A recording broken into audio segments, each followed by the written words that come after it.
setiap penganut agama mempunyai kitab-kitab yang suci atau dianggap sebagai suci. Semua agama.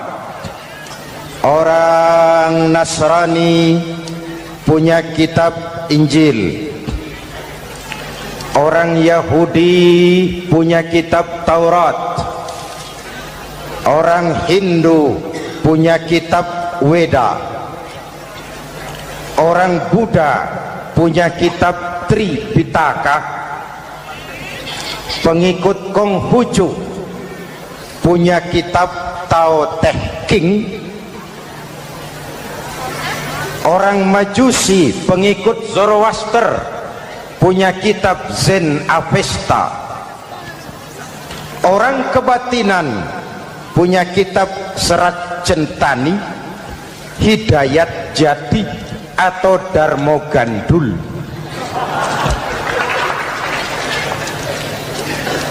Kita umat Islam oleh Allah diberikan Al-Quran yang kita yakini sebagai kitab suci. Kunaon?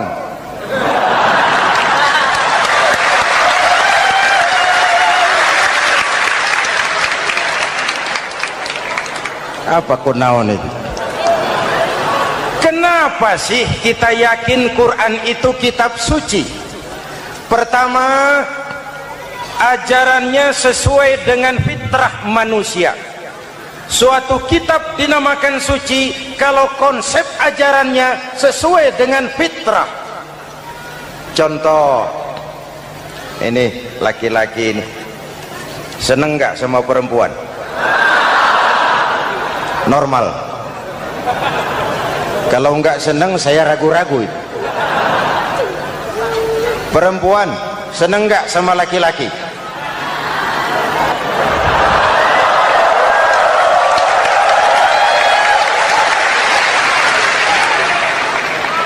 Ini fitrah. Laki-laki suka perempuan, perempuan suka laki-laki. Quran memahami itu. Hai laki-laki, kau senang dengan perempuan. Hai perempuan, kau suka dengan laki-laki. Oke, lewat sini, lewat pintu yang disebut nikah. Kalau kitab suci melarang nikah, itu bertentangan dengan fitrah manusia. Maka dalam Quran, mulai dari umat sampai ulama dan segala profesi dianjurkan nikah. Kalau kiai tidak boleh nikah, saya pilih mengundurkan diri, Pak.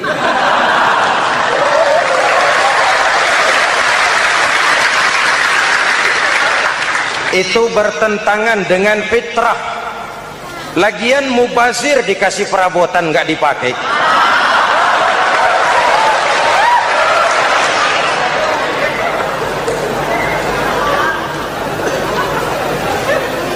Fitrah.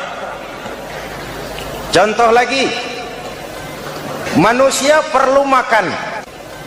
Kalau ada kitab suci menyuruh puasa terus dari pagi sampai sore sampai malam sampai pagi lagi, eta teh kitab gelo.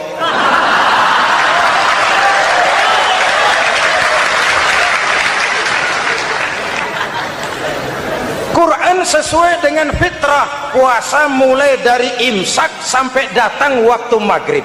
Puasa ngebleng dari pagi sampai sore sampai malam merusak kesehatan. Malam berpuasa boleh bergaul dengan istri. Kenapa? Fitrah.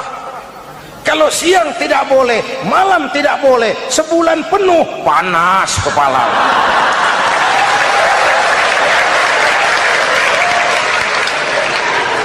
Rontok rambut. Hadirin yang saya hormati, itu yang pertama. Yang kedua, kita yakini Quran sebagai kitab suci karena isinya tidak saling bertentangan, konsekuen, konsisten. Kalau ada satu kitab, di satu ayat mengajarkan Tuhan Esa, di lain ayat mengajarkan tiga, liar eta mah. Bagaimana kitab suci isinya paradoks? Bagaimana kitab suci isinya saling bertentangan? Di ayat manapun sekali Quran berkata Allah itu Esa, selamanya Esa. Isinya tidak saling bertentangan. Lalu yang ketiga, kita yakini Quran kitab suci karena dia bersih dari intervensi manusiawi. Sejak turunnya Al-Quran menantang, jikalau kamu ragu terhadap Quran yang kami turunkan kepada hamba kami Muhammad, kamu anggap itu cuma bikinan Muhammad. Kalau Muhammad bisa, kamu tentu bisa. Baik, bikin satu surah semacam Al-Quran. 14 abad yang lalu tantangan ini turun dan sampai malam ini belum terjawabkan. Pak, barangkali tidak ada yang mau coba. Banyak. Antara lain Musailamah Al-Kazzab, dia mencoba membuat menandingi Al-Quran. Dia buat satu surah namanya surah Al-Fil. Bunyinya begini, bikinan Musailamah. Al-Fil, wa mal-fil, wa ma adraka mal-fil, lahu khurtumun tawil, wa lahu zail. Sudah berbentuk syair. Isinya apa? Al-Fil, gajah. Wa mal-fil, apakah gajah itu? Wa ma adraka mal-fil, tahukah kamu apa itu gajah? Lahu khurtumun tawil, dia punya belalai panjang. Wa lahu zail, dan dia punya ekor. Enggak usah turun ayat begituan, orang tahu.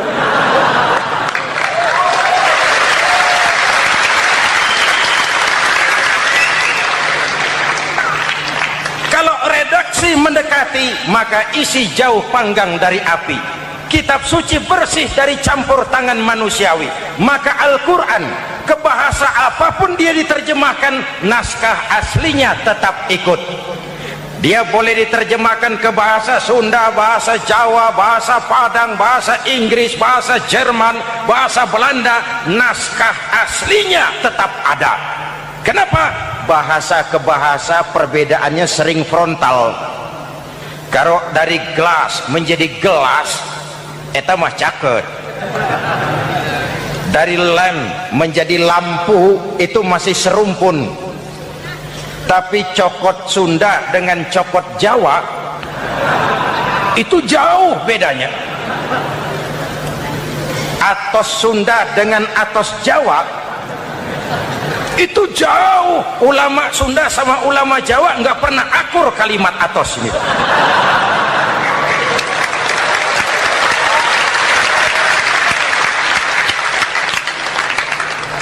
Inilah kebenaran janji Allah, inna nahnu nazzalna dzikra wa inna lahu lahafizun. Kami yang turunkan Al-Quran, kami yang akan menjaganya. Ribuan orang hafal Al-Quran. Lalu apa pesan-pesan misi utama Al-Quran?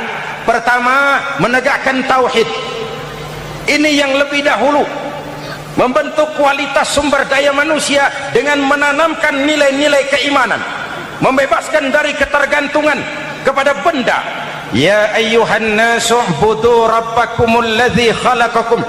Hai manusia, Tuhanmu yang perlu kau sembah hanyalah Tuhan yang telah menciptakan kamu. Jangan menyembah Tuhan yang tidak pernah menciptakan kamu. Mengapa kau menyembah harta padahal dirimu lebih berharga dari harta? Kenapa kau menyembah pangkat dan jabatan padahal dirimu lebih berharga dari pangkat dan jabatan?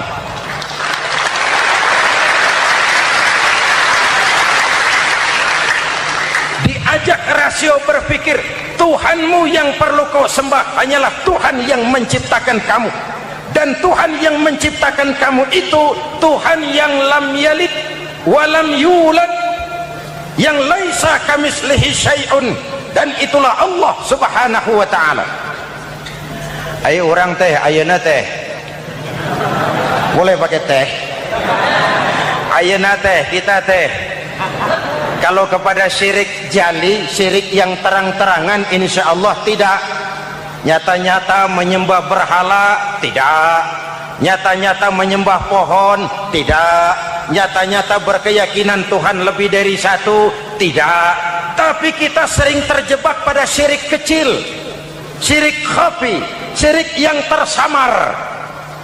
Saya sejak pakai cincin ini, jangankan anak gadis, nenek-nenek ngelihat saya cincin. Jangankan anak gadis, nenek-nenek lihat saya lemes cincin. Ini saya sejak ada perkutut rumah ini dagang lancar perkutut. Ini Ramadan bulan penempaan nilai-nilai keimanan. Misi utama Quran menegakkan tauhid, memerangi kemusyrikan, membebaskan manusia dari ketergantungan kepada benda. Dari situ kualitas sumber daya manusia dimulai. Saya sering ungkapkan selama ini sistem pendidikan kita cuma mengisi otak, bukan membentuk watak. Otak diisi segala macam ilmu, tapi hati kosong, agama rapuh, akhirnya moral rendah. Muncul manusia-manusia yang pintar, cuma sayang tidak benar. Indonesia kita bangkrut, Indonesia kita terpuruk, Indonesia kita sakit sekarang ini kan ulahnya orang-orang yang pintar tapi tidak benar.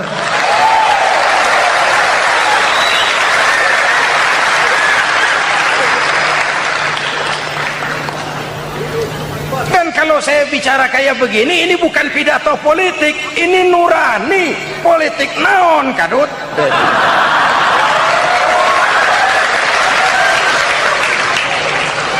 Ini nurani, ini tanggung jawab sebagai anak bangsa. Ibu bapak, saudara-saudara hadirin yang saya hormati, Rasul kalau masuk sepertiga yang akhir, sing-singan baju, hamparkan sajadah, lebih banyak di masjid daripada di rumah. Itu Rasul. Maka sepertiga yang akhir masjid makin ramai. Lihat Masjidil Haram. Lain dengan kita. Sepertiga yang akhir masjid mulai mengalami kemajuan, safnya makin maju.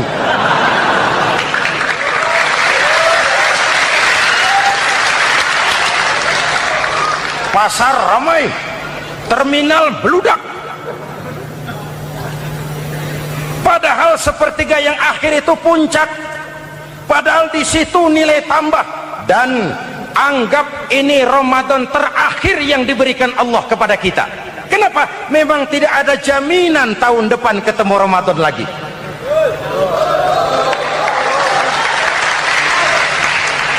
Anggap ini Ramadan terakhir yang diberikan Allah kepada kita. Tidak ada jaminan tahun depan Ramadan akan ketemu lagi. Tidak ada jaminan. Manfaatkan pelukan pemutihan. Semua kita melakukan introspeksi.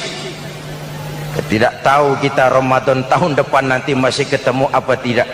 Sebagaimana kita tidak tahu kita masih hidup atau tidak. Hadirin yang saya hormati, misi kedua Al-Quran, persaudaraan, kebersamaan atas dasar keadilan dan kebenaran.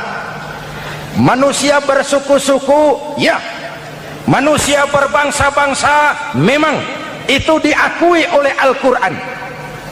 Min dzakari wa untha wa ja'alnakum syu'uban wa qabaila. Kami ciptakan kamu dari laki-laki dan perempuan. Kami jadikan kamu bersuku-suku dan berbangsa-bangsa. Apa tujuannya? Agar kamu saling mengenal satu dengan yang lain. Yang terlepas dari ras, dari manapun orang datang, apapun warna kulitnya, dari suku apapun ia dilahirkan, kalau akidahnya sama, itu kan saudara kita.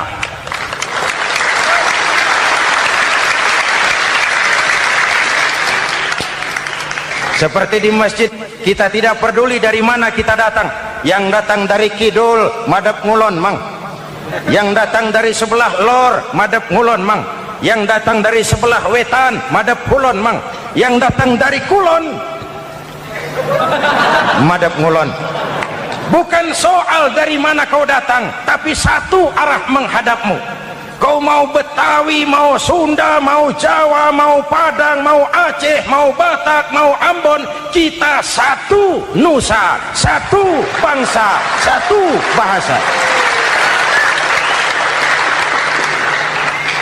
Marilah kita jadi lem perekat buat lingkungan kita di saat keutuhan kita sebagai bangsa sedang dalam ujian berat.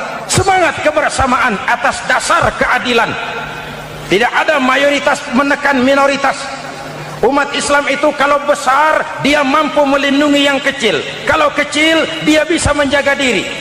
Tiap sholat Jumat khatib berpesan pada akhir khutbah kedua, innallaha ya'muru bil adli wal ihsan, innallaha ya'muru bil adli wal ihsan. Allah memerintahkan kamu menegakkan keadilan dengan argumen, bukan dengan sentimen. Mengajak, bukan mengejek. Merangkul, tidak untuk tujuan memukul. Kalau sebagai bangsa kita utuh, kompak dan bersatu, saya yakin kita akan bisa mengatasi kesulitan-kesulitan sekarang ini.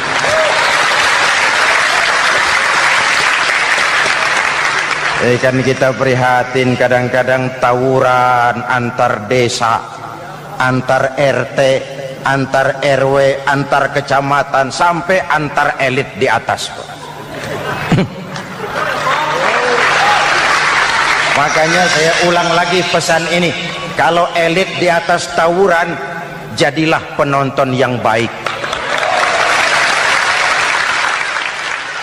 Saudara-saudara kaum muslimin yang saya cintai, kita prihatin, kita seakan tercabut dari akar budaya kita sebagai bangsa. Kenapa kita yang berfalsafahkan Pancasila, kenapa kita yang berketuhanan yang Maha Esa tiba-tiba jadi beringas dan brutal?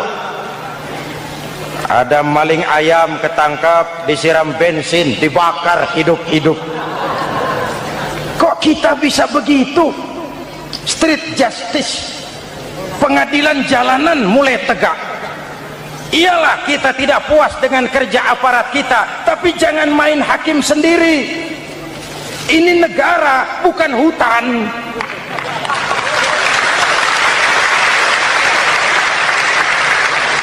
Jangan mencegah kemunkaran dengan menegakkan kemunkaran baru. Oleh hal-hal yang sepele yang mestinya kita bisa mencari jalan keluar dengan baik. Ayo luruskan saf, rapatkan barisan, satukan langkah, tautkan hati. Kita satu umat yang satu, diikat oleh Al-Quran. Hanya dengan kebersamaan kita akan mampu menata hari esok yang lebih baik atas dasar keadilan dan kebenaran. Dulu teh Muhammad Toha teriak takbir ngadepi Belanda, Bung Tomo teriak takbir ngadepi Belanda, ayeuna takbir ngadepi batur sadulur salembur. Nanaonan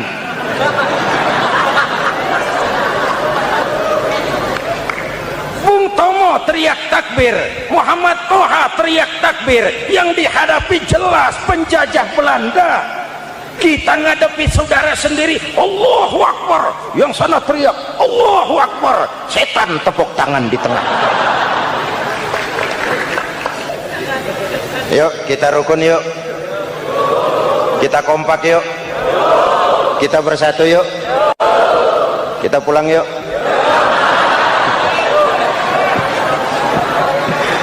Ini misi kedua. Misi yang ketiga, Al-Quran membebaskan manusia dari gaya hidup sekuler.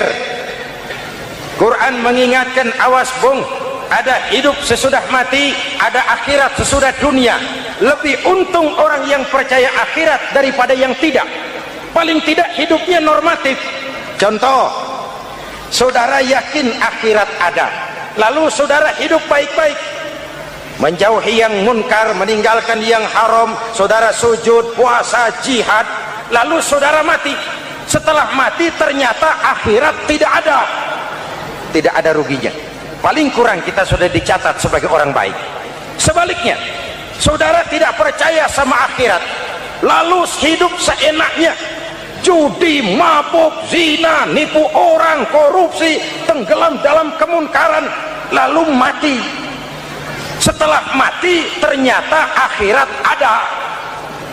Baik, kemana anjen? Lebih untung orang yang percaya akhirat ketimbang yang tidak. Hidupnya ada rem.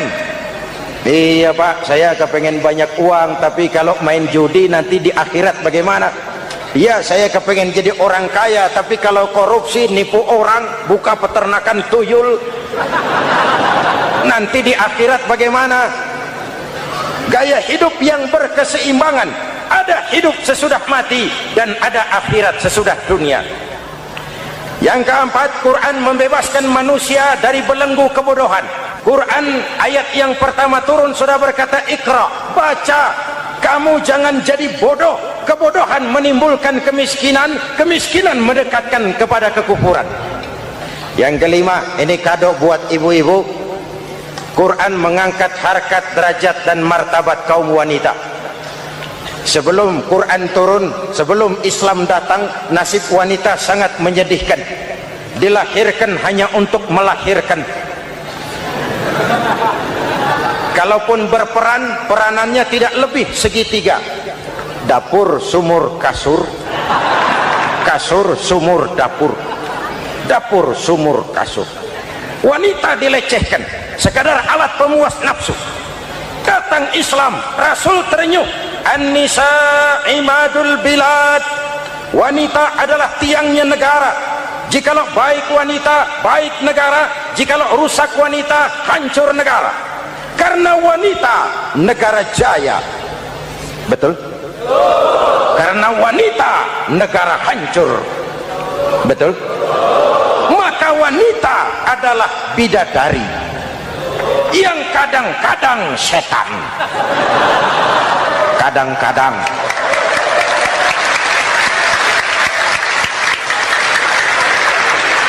Ini yang hadir di sini bidadari semua. Ibu bapak, saudara-saudara hadirin yang saya hormati. Lalu bagaimana sikap kita terhadap Al-Quran? Quran sendiri menjelaskan, "Tsumma awrasnal kitaba alladzina istafaina min ibadina." Kemudian kami wariskan kitab Al-Quran yang kami pilih buat hamba-hamba kami yang terpilih. Luar biasa. Umatnya umat pilihan, Rasulnya Rasul pilihan, kitabnya pun kitab pilihan. Kami wariskan Al-Quran kepada hamba-hamba kami yang kami pilih. Bagaimana sikap mereka setelah menerima Al-Quran? Terbagi tiga. Pertama, faminhum zalimun linafsihi. Di antara mereka ada yang setelah menerima Al-Quran lalu zalim kepada dirinya sendiri. Diterimanya Al-Quran dengan lidahnya, tapi ditolak dengan perbuatannya. Mulutnya menjunjung Al-Quran, perbuatannya menginjak Al-Quran. Quran bilang ke barat, dia pergi ke timur. Quran bilang ke selatan, dia berangkat ke utara. Quran bilang haram, dia terjang. Quran bilang halal, dia tidak mau. Orang seperti itu tidak zalim kepada Allah, tapi zalim kepada dirinya sendiri. Apa kalau kita tidak sholat, Allah rugi? Apa kalau kita tidak bayar zakat, Tuhan bangkrut? Apa kalau sedunia tidak ada yang sujud, Tuhan berhenti jadi Tuhan? Kita mau lakon apa, Allah tetap Allah. Kau mau jadi orang baik-baik, mau jadi bajingan paling tengik, mau jadi orang soleh, mau jadi orang salah, Allah tetap Allah. Kita hanya zalim kepada diri kita sendiri. Ini kelompok pertama, menerima Quran dengan ucapannya tapi menolak dalam perbuatannya. Mudah-mudahan kita yang termasuk golongan ini, amin. Yang kedua, wa minhum muqtasid. Di antara mereka ada yang menerima Quran 50-50, separuh-separuh. Yang enak dilaksanakan, yang berat ditinggal. Padahal pada sisi lain Quran mengajarkan masuklah ke dalam Islam secara total, kafah, jangan separuh-separuh. Ini watak munafik. Kalau dilihat Islam menguntungkan, rame-rame teriak Islam. Ketika diminta berjihad, diminta berkorban, diminta zakat, rame-rame mengundurkan diri. Saya bangkrut pak, saya miskin pak, saya pailit pak. Mental itu dalam awal-awal Baqarah dijelaskan. Kullama adha'a lahum masyaw fih wa idza adlama alaihim qamu. Kalau terang mereka berangkat, kalau gelap mereka mandek. Itu ciri orang munafik beragama. Kalau Islam menguntungkan, rame-rame teriak Islam. Ketika diminta berjihad, berkorban, berjuang, rame-rame mengundurkan diri. Muqtasid. Golongan yang ketiga, ini yang ideal. Wa minhum sabiqum bil khairati biiznillah. Di antara mereka ada yang setelah menerima Al-Quran lalu berlomba-lomba mengamalkannya, berlomba-lomba melaksanakannya. Jangan sampai yang baca Quran dengan suara merdu dapat piala, yang mengamalkan Quran dengan konsekuen dapat penjara.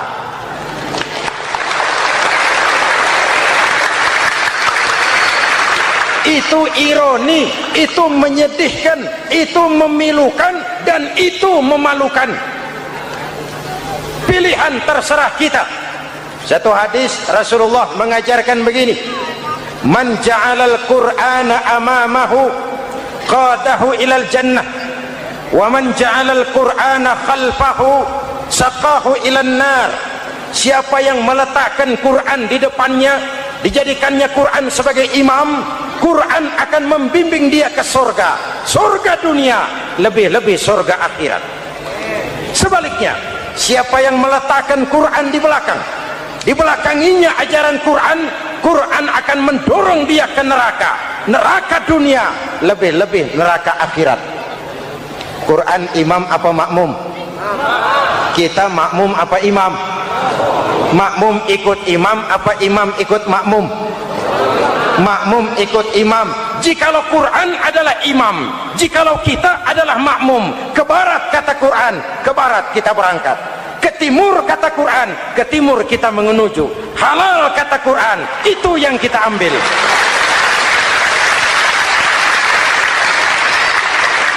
Mari kita jadikan Ramadan sebagai bulan di mana sedikit demi sedikit kita berupaya kembali menjadi generasi yang Qurani. Rasulullah pernah ditanya, kalau Tuhan wafat ya Rasul, kemana kami minta nasihat? Aku tinggalkan kamu dua nasihat. Satu yang diam saja, satu yang bisa bicara. Yang bisa bicara apa ya Rasul? Al-Quran. Minta nasihat Quran. Yang diam saja apa ya Rasul? Maut. Dalam hidup ada dua nasihat. Nasihat yang bisa bicara, Al-Quran. Nasihat yang diam saja, maut. Mau dagang, minta nasihat Quran. Mau bertetangga, minta nasihat Quran. Itu nasihat. Nasihat yang kedua, diam saja, tahu-tahu datang maut. Makanya anggap ini Ramadan terakhir yang diberikan Allah kepada kita, karena tahun depan tidak ada jaminan kita bertemu Ramadan. Manfaatkan 10 yang akhir untuk meningkatkan nilai ibadah kita kepada Allah Subhanahu wa taala. Hadirin, kita sudah mendekati akhir, saya akan baca doa. Mari kita Fatihah. Semoga kita semua dalam perlindungan Allah. Ala hadhihi niyyah wa ila hadratin Nabi. Al-Fatihah.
Jadi betul-betul nggak sudah. Ayo,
lucu ya, lucu ya, ini satu yang jangan yang tahu kan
Jadi betul-betul masuk jalan.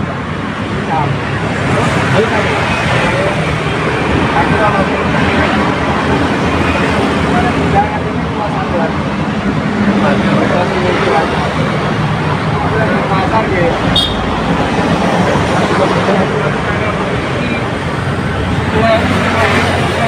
Kawan dengan pasar kalau total waktu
Ayo sewu lah, dong kita berikut. Mas.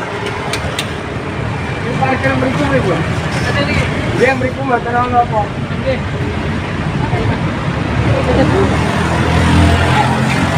Mati berikut buat terang apa? Ada yang aneh cewek. Oh. Itu enggak mau.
lucu ya. Lucu. Ya, ini satu yang. Jangan, yang